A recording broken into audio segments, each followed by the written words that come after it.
Então vamos lá.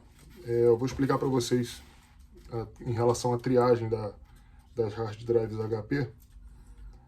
Primeiro, quero mostrar para vocês que a gente tem três tipos de hard drive que são fabricados diferentes, né? O branco, o transparente e o marrom.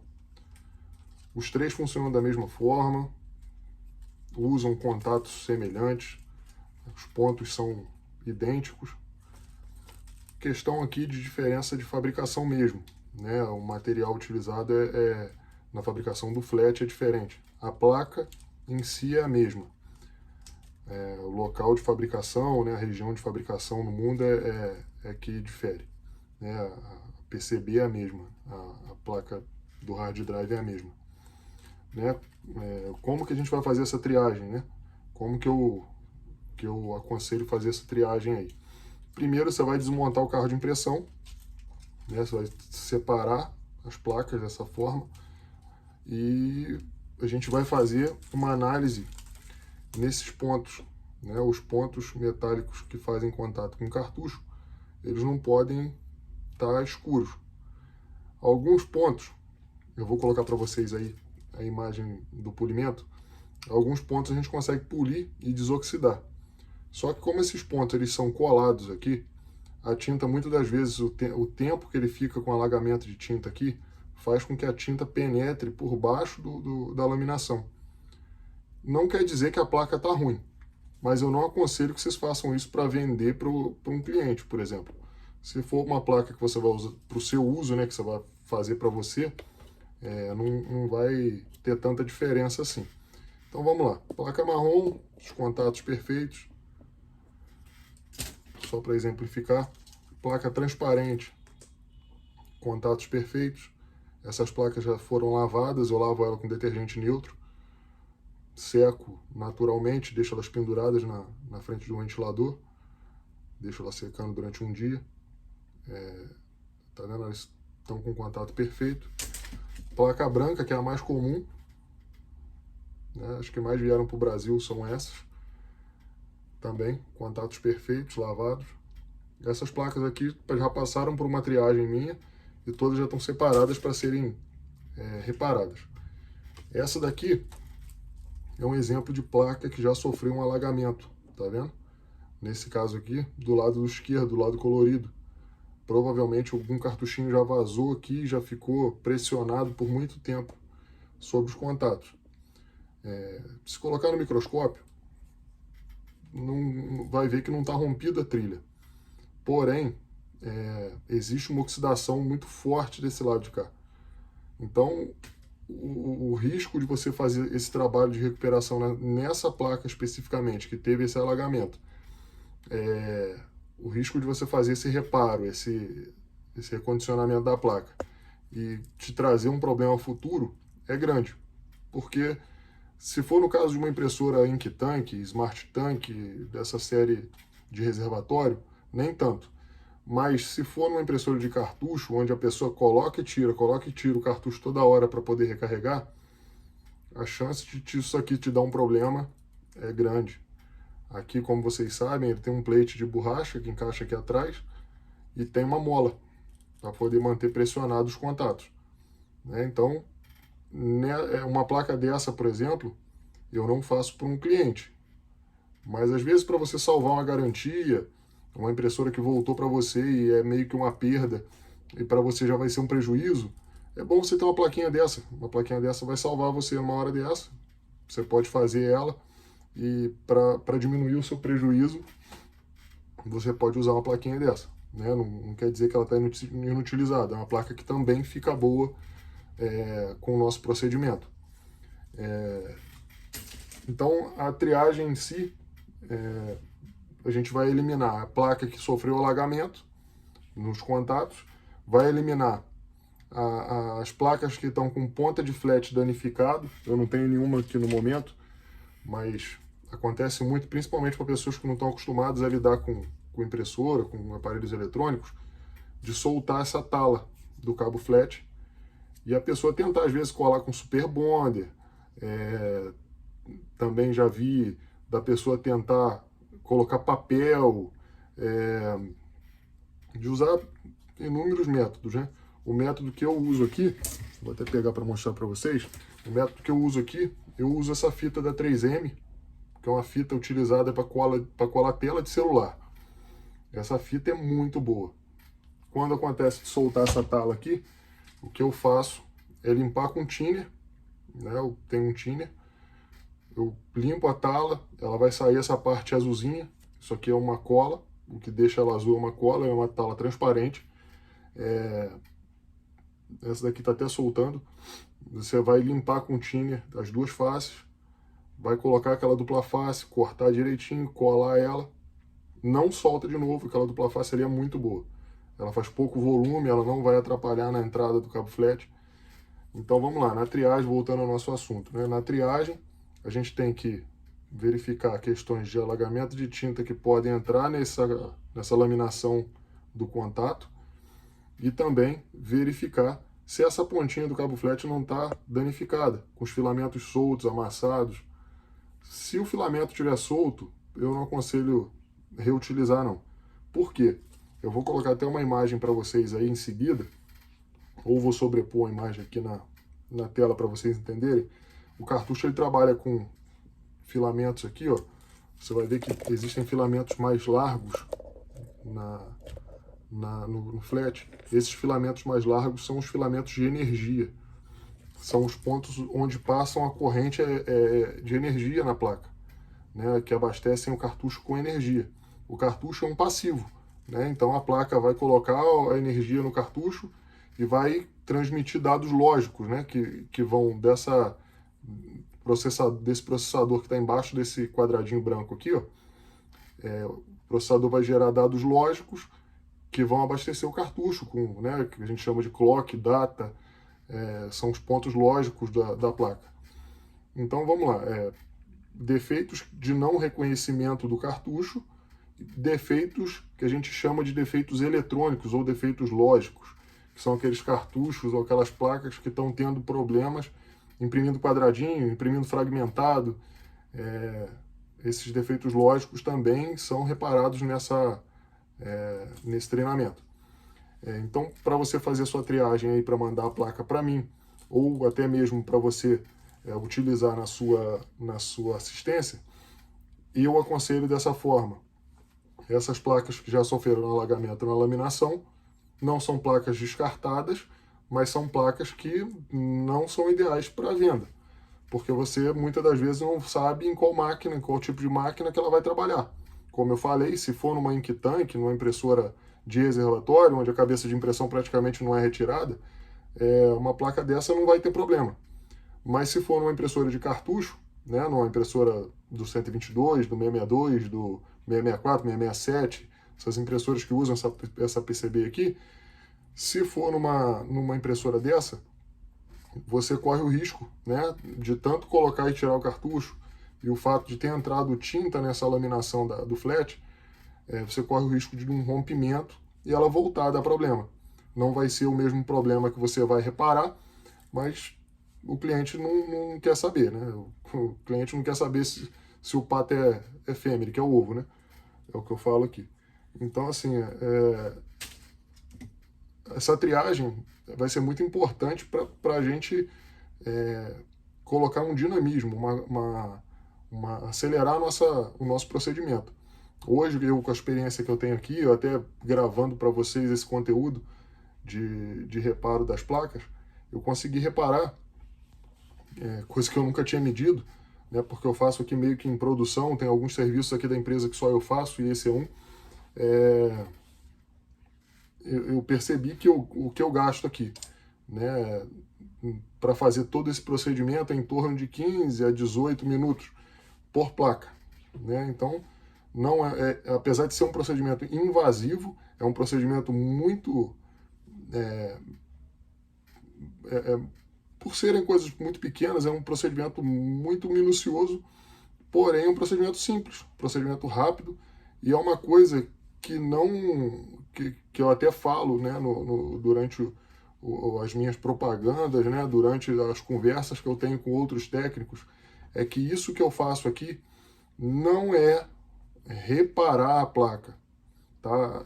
As HPs, e sinceramente não sei porque uma empresa do tamanho da HP pode não ter reparado ainda o erro que ela cometeu se eu, do tamanhozinho que eu sou, né, no mercado, conseguir reparar.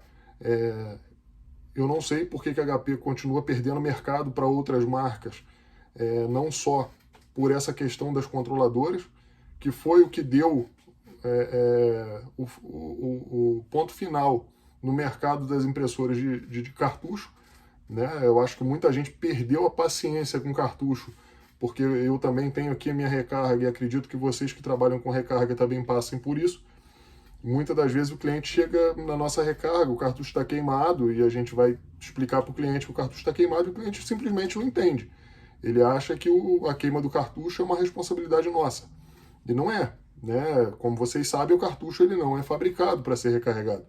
Né? Um cartucho, principalmente, vou dizer aqui dos HPs, né? Eles são uma tecnologia térmica, né? Uma cabeça térmica.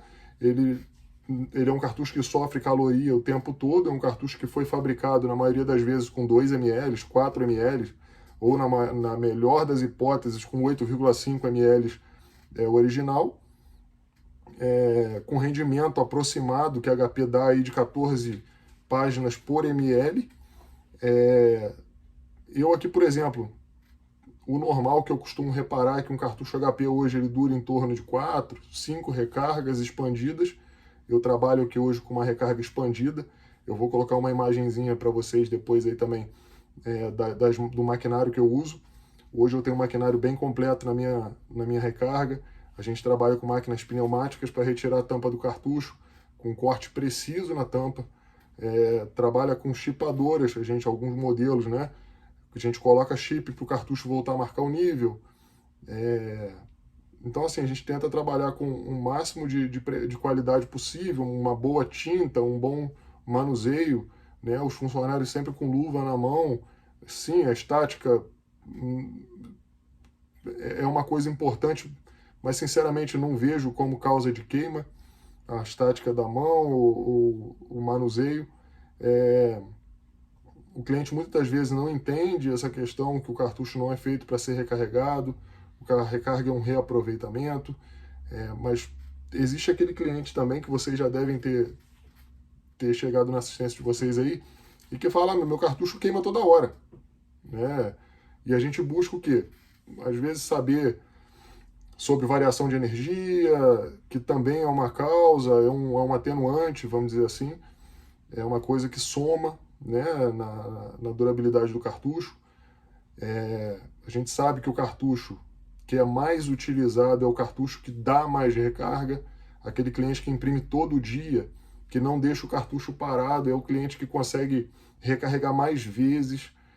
São fatores que a gente vem estudando ao longo do tempo, e assim, eu venho buscando fundamentos lógicos para explicar para o cliente, né, exatamente por que o cartucho queima e por que da reincidência de cada caso. Cada caso é um caso. Tem cliente, como eu falei para vocês, que chega aqui na assistência e que quer uma solução, né? E que quer, olha, eu cansei dessa impressora, eu vou comprar uma impressora que não tenha cartucho, porque o cartucho queima toda hora, e realmente, né? O cartucho queima toda hora. E como que você vai explicar isso para o cliente? Esse defeito que acontece na placa controladora, na hard drive aqui da HP, ele causa também a queima de cartucho. Um dos sintomas que o hard drive, que é essa placa do carro de impressão, está começando a dar problema, é o cartucho começar a queimar toda hora. Né? Como vocês sabem, esse carro de impressão trabalha em movimento, ele tem atrito, ele tem movimento, então assim, as partes eletrônicas que dão problema nele começam a variar conforme ele funciona, e um dos principais sintomas que o hard drive está dando problema é justamente a queima de cartucho, né? Começar a queimar cartucho toda hora, aquela cabeça de impressão da Ink Tank que ora funciona, ora não, aquele cartucho que você desliga hoje a impressora com ele funcionando, amanhã ele dá erro e o cliente abre e fecha a tampa e o cartucho volta a funcionar. isso tudo já é um indício que essa placa do hard drive está dando problema. E essa intermitência, esse mau contato, é hoje o principal causador do problema dessas impressoras. Eu não sei porquê, isso ainda não consegui. Eu venho também verificando questão de número de série, país de origem dessas placas, mas eu venho notando que as impressoras da linha, a gente teve na época do 662, as impressoras 2516, 3516, que eram as mais problemáticas em relação ao cartucho, que são as que mais davam problema nos hard drive, que foram as primeiras que começaram a sair com o carro de impressão com mola, né? Que ele tinha um atuador que fazia o acionamento do tracionador por cima, não por baixo. Né? Então, vocês que trabalham com manutenção há mais tempo, vocês acompanharam a HP trazendo essas impressoras 2516, 2546, 3516, se eu não me engano, que vinha aquele painel, tinha umas com painelzinho que levantava. Eu não tenho, acho que eu não tenho nenhuma aqui hoje de cliente, hoje não entrou nenhuma dela. Mas a gente tinha aquelas impressoras que eram as mais problemáticas, né? E aí a HP veio com uma série melhorzinha, lançou aquelas impressoras branquinhas, 1516, 2546, 1516, que eram impressoras, ainda são, né? Impressoras fantásticas, muito boas. Aí, logo depois, a HP veio e começou a colocar o cartucho 664 na rua, né? Trouxe o cartucho 664, para mim, né, na minha opinião, um grande desperdício. A HP quis meio que uma manobra de marketing.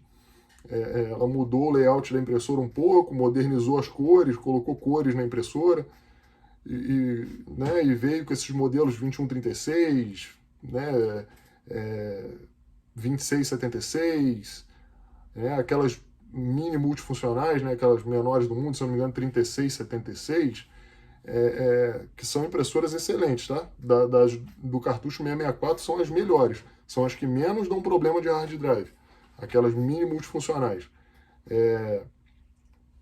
E assim, ela veio com os mesmos mecanismos, com os mesmos hard drives, com os mesmos problemas de série, e sinceramente, eu, desse tamanhozinho que eu sou no mercado hoje, eu não consigo entender como uma empresa do tamanho da HP faz com que ela mesma perca o mercado dessa forma. É lamentável, infelizmente. Eu acho que a tecnologia da HP hoje, em relação a impressoras de reservatório, considera-se ultrapassada. É a única impressora que, né, das tanque, das de reservatório, vamos dizer assim, que não trabalha com bomba de sucção. Ela não tem bomba peristáltica, ela não tem bomba de sucção de forma nenhuma. Ela trabalha simplesmente com o sistema Thermal Ink, né? Que é a laminação da cabeça de impressão, com aquele bulbo que aquece, forma uma bolha, expande e imprime. Para quem nunca se aprofundou no funcionamento microscópico da impressora, né, no início do treinamento eu vou colocar um vídeo, né, mostrando todo esse funcionamento da impressora microscopicamente falando. Eu consegui um vídeo bem legal. Eu vou fazer um recorte desse vídeo, vou introduzir esse vídeo no treinamento das hard drives, e você vai ver que, na verdade, a HP tinha tudo para continuar sendo a marca número 1 do mercado hoje, por uma questão muito simples e muito fácil de resolver. A HP meio que se suicidou no mercado. A HP deixou a Epson atropelar ela, praticamente. Hoje, as Epson, a cada 10 impressores que aparecem para manutenção, 9 são por problemas de tinta, né? A Epson é uma impressora excelente.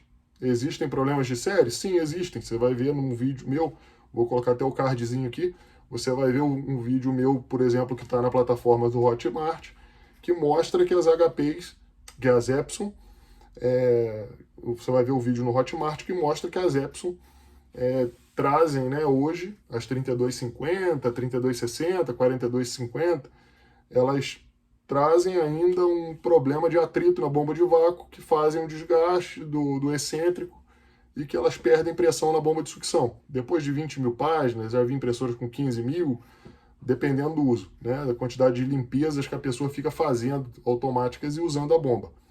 Mas são problemas fáceis de sanar, são impressoras com alta resolução. Se você colocar tinta boa, fizer esse melhoramento da bomba, eu já vi impressoras funcionando bem com 120, 130 mil páginas impressas, impressoras fantásticas. Hoje, no meu uso aqui, eu tenho uma Epson em casa, tenho uma HP aqui na bancada da manutenção da sala do lado. Aqui nós temos várias salas de manutenção, eu estou em uma hoje. Aqui é a sala que eu mexo mais com eletrônica da manutenção de impressora.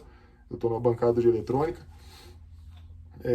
Ali atrás são só impressoras, né, para quem tiver curiosidade, são só impressoras de sucata, são impressoras para retirada de peça, né, eu etiqueto elas daquela forma ali, para ficar mais fácil de identificar. Lá em cima eu tenho 25 metros quadrados prateleirados, né, só de impressoras de sucata também, né, então eu tenho uma quantidade de peça que a gente sabe hoje em dia que isso gira muito a manutenção. Aqui eu tenho ambientes laterais, recarga de cartucho, depois a gente vem a 3 bancadas de manutenção de impressora, bancada de eletrônica. Lá em cima eu tenho um estoque grande de toner, uma sala para fazer a recarga do toner, um ambiente só de eletrônica para informática e a sala de manutenção de computadores, notebooks, dessas partes mais eletrônicas, projetores, videogames. Então, eu quero passar para vocês aqui a questão da triagem, né? No início do vídeo eu passei toda essa questão da triagem para vocês. Agora nós fizemos uma breve introdução ao problema das HPs. A gente sabe, né? Nós que trabalhamos com manutenção, nós sabemos que a HP é uma excelente impressora, mas traz esse problema de série, essa recorrência da hard drive. Hoje mesmo eu falei com um rapaz do Rio de Janeiro que me chamou no WhatsApp, me pedindo uma instrução, e ele falou que só hoje ele trocou 3 hard drives de HP, né? Então, assim, hoje é dia 5, quarta-feira,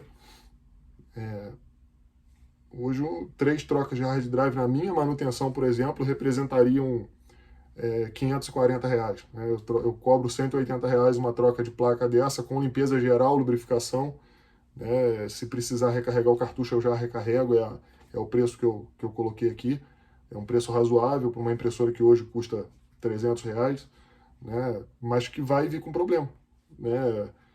É muito importante isso, né? Voltando ao assunto, é muito importante diferir uma placa que foi reparada, corrigida, de uma placa que está à venda no Mercado Livre de retirada. Porque não existe essa placa nova no mercado para vender. Quem vende essa placa nova, sem uso, é aquela pessoa que comprou uma impressora lá do lote do Ponto Frio, num leilão, ou do lote da Casas Bahia, porque existem lotes de mostruário que vão para leilão, né? Eu conheço pessoas que trabalham só com isso, né? Não só para impressora, mas para geladeira, fogão, para qualquer outro eletrodoméstico. E essas pessoas desmontam máquinas novas sem uso e vendem as placas sem uso, né? Então, assim, essas placas sem uso também vão dar problema, né? Elas só precisam começar a ser usadas. Então, assim, a gente tem que diferir o que eu estou oferecendo a vocês em relação a treinamento, em relação a serviço, que é uma placa com problema sanado, da questão das placas que são reaproveitadas de retirada, que são que você encontra no mercado hoje. Então, eu aguardo vocês no meu treinamento. Eu vou colocar aqui para vocês o número do meu WhatsApp. Caso vocês tenham alguma dúvida, eu estou montando já os grupos para presencial de São Paulo, Rio de Janeiro. Hoje também tive contato de uma pessoa de Minas, que pode ser que, se tiver demanda, a gente vá fazer um presencial em Minas também. Quem for do Rio de Janeiro, quiser vir na minha empresa e conhecer o meu processo também, eu estou à disposição, meu WhatsApp está na tela. A triagem está explicada, um breve papo sobre a questão das HPs aí. Eu aguardo vocês no meu treinamento. Grande abraço.